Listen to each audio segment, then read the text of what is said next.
शाम होते ही धुआं धुआं सा छा गया और दूर पहाड़ी से गिटार की धुन गूंजते ही अस्पताल के बरामदे में व्हील चेयर पर बैठी हिमानी के हाथ के प्याले की चाय के साथ उसके मन में छुपी संवेदनाएं छलक पड़ी।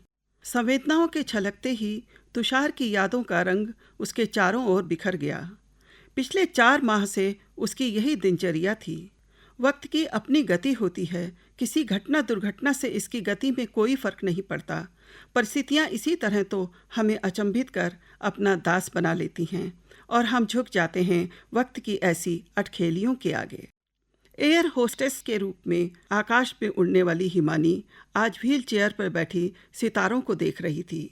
तुषार से उसका परिचय दिल्ली में हुआ था। ऋचा इंजीनियरिंग के बाद दिल्ली की एक कंपनी में नौकरी कर रही थी। यह उसके भाई का विवाह समारोह था जिसमें उसने अपने कॉलेज के सभी मित्रों को आमंत्रित किया था। सभी मित्र पुराने समय की यादों के साथ मस्ती में डूबे हुए थे। उसके इन्हीं मित्रों से परिचय के दौरान ऋचा ने हिमानी का परिचय तुषार से करवाया। वह हिमानी का परिचय पाते ही बोला, तो हम इस समय आसमान की उड़न परी से मिल रहे हैं। हाँ, लेकिन हम आसमान में नहीं, जमीन पर हैं, हिमानी ने कहा। हाँ, जमीन पर आसमानी रंग उतर आया है, तुषार ने कहा। उन दोनों की इन बातों पर सभी खिलखिला उठे और फिर सभी ने तुषार से एक गीत सुनाने का अनुरोध किया। बगैर किसी मनुहार के तुषार ने ऐसा समा बांधा कि हिमानी उसे देखती रह गई। इससे पूर्व किसी के व्यक्तित्व से वह इतनी आकृष्ट कभी नहीं हुई थी। हिमानी स्वयं भी बहुत सुंदर थी, बल्कि यह कहना अधिक उपयुक्त होगा कि उसके व्यक्तित्व में चुंबकीय आकर्षण था, जिससे बहुत से युवक उसकी ओर आकर्षित थे। लेकिन फिर भी आकर्षण की यह अनुभूति उसने पहली बार महसूस की थी, जब मन उसके वश में न रहकर डोलने लगा था। ना जाने कौन सी जादुई डोर थी जो हिमानी के मन को तुषार की ओर खींच रही थी। रात काफ़ी देर तक विवाह की रस्में चलती रहीं और दूसरे दिन बारात विदाई के साथ सभी एक दूसरे से विदा हो गए। जाते हुए तुषार ने शायद यूं ही पूछ लिया था हिमानी से कि वह लखनऊ अपने पेरेंट्स के पास कब जा रही है। जब हिमानी ने बताया कि वह इस वर्ष अपनी छुट्टियां मनाने मसूरी जा रही है, उसके पेरेंट्स भी वहीं आए हुए हैं। मसूरी में उनका एक घर है जहां वे हर बार छुट्टियां मनाने जाते हैं। तो तुषार ने भी इस दौरान अपने मित्रों के साथ मसूरी का कार्यक्रम बना लिया। उसने हिमानी से स्वयं ही अपने आने का निमंत्रण भी मांग लिया। दिल्ली से आने के बाद से हिमानी तुषार के ख्यालों में डूबी रहती। इस छोटी सी मुलाकात ने उसके ऊपर जादू सा कर दिया था। अनजाने ही वह महसूस कर रही थी कि अब उसे तुषार से मिलने का इंतजार है, जबकि वह अपने दिल को बार बार समझाने का प्रयत्न कर रही थी कि वह तुषार के बारे में कुछ भी तो नहीं जानती। फिर उसके प्रति इतना लगाव कहाँ तक उचित है। लेकिन यदि समझाने से ही दिल मान जाता तो उलझने होती ही क्यों। अभी होली को 1 सप्ताह था। तुषार सचमुच अपने वादे के अनुसार मसूरी पहुंच गया। उसके साथ 3 लड़के व 2 लड़कियां और थे।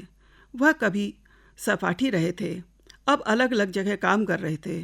तुषार की जिद पर सभी ने एक साथ घूमने का कार्यक्रम बनाया था।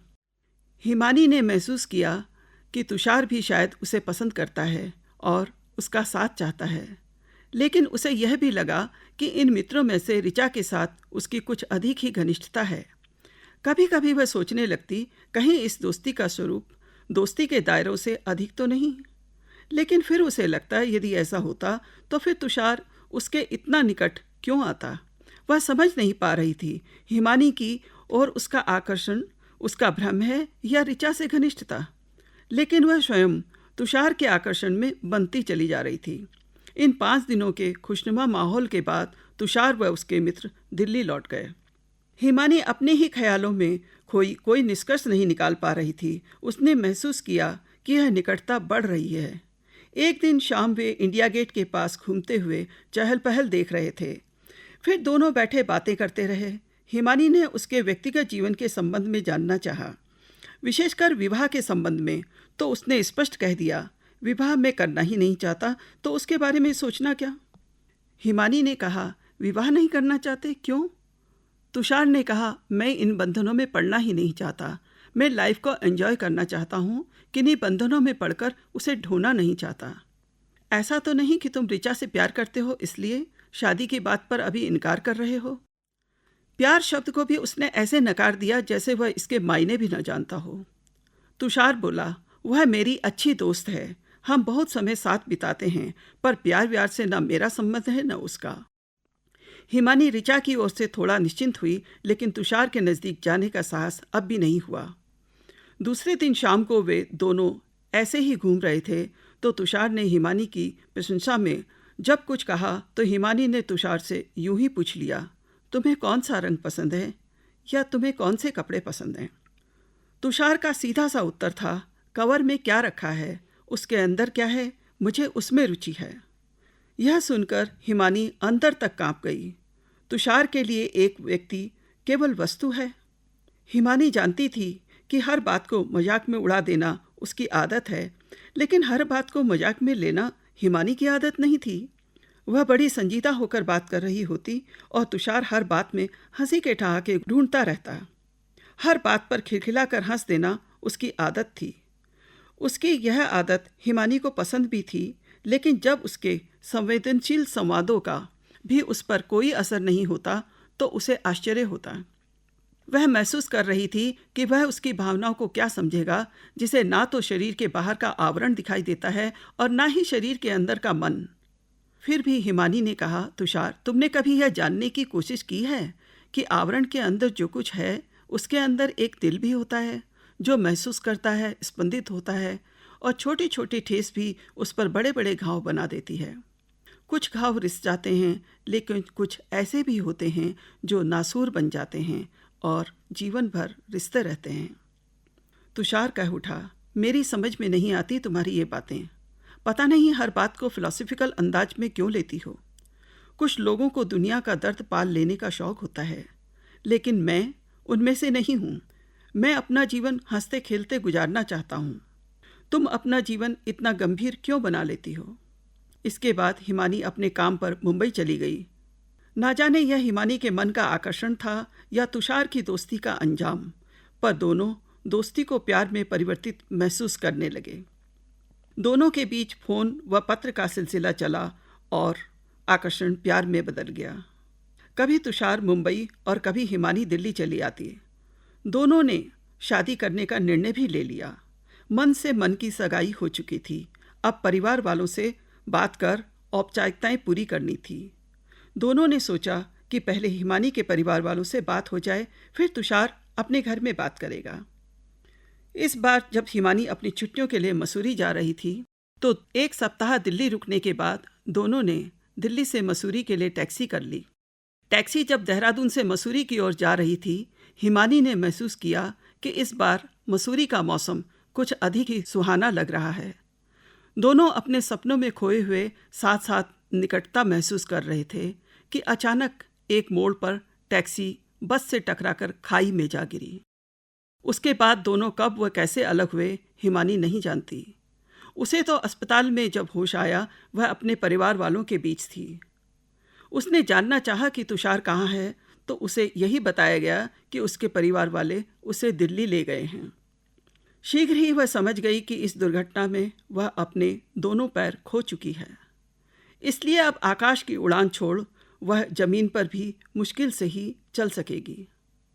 हिमानी ने अब तुषार से मिलने का प्रयत्न भी नहीं किया, पर उसका विश्वास था कि ठीक होने पर एक दिन तुषार उससे मिलने जरूर आएगा। लेकिन ऐसा कुछ भी नहीं हुआ।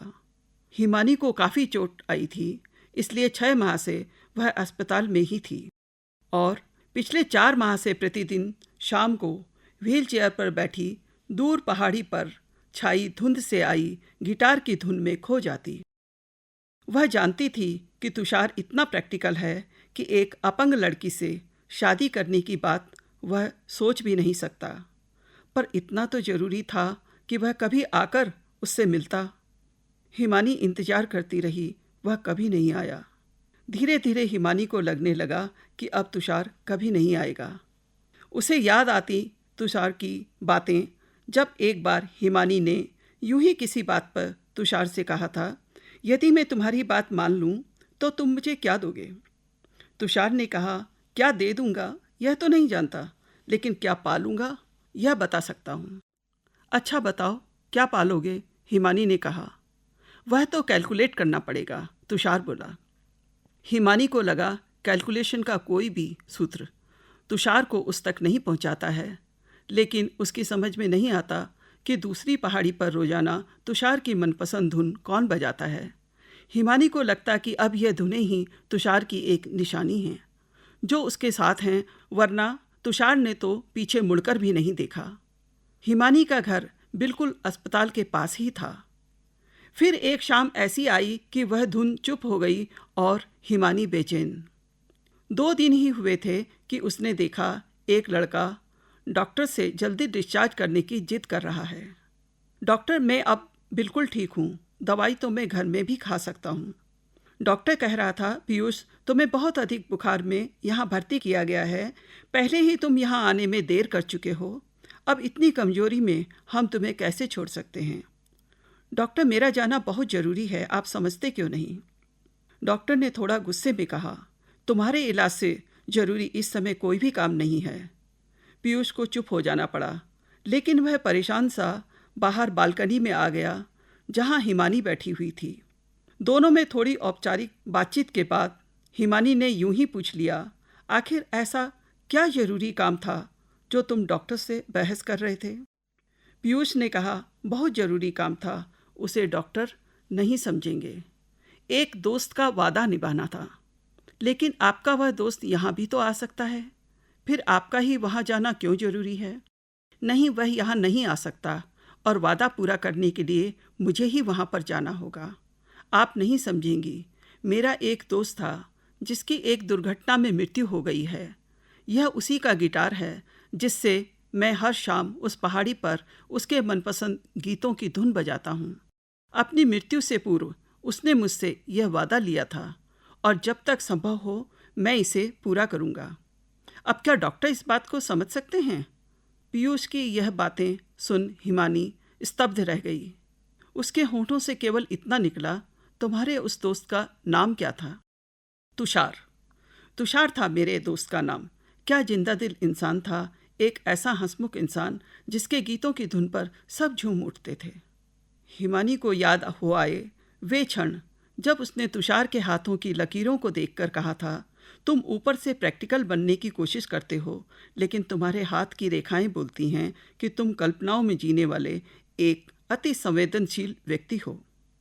वह जिसे असंवेदनशील समझ रही थी, जिससे उसे शिकायत थी कि पलटकर उसकी सुध भी नहीं ली, उसने मरने के बाद भी उसके पास गीतों की धुन के रूप में अपना एहसास बनाए रखने का प्रयत्न किया। अचानक हिमानी को लगा दूर पहाड़ी पर गिटार की धुन पर वादियाँ गूंज उठी हैं।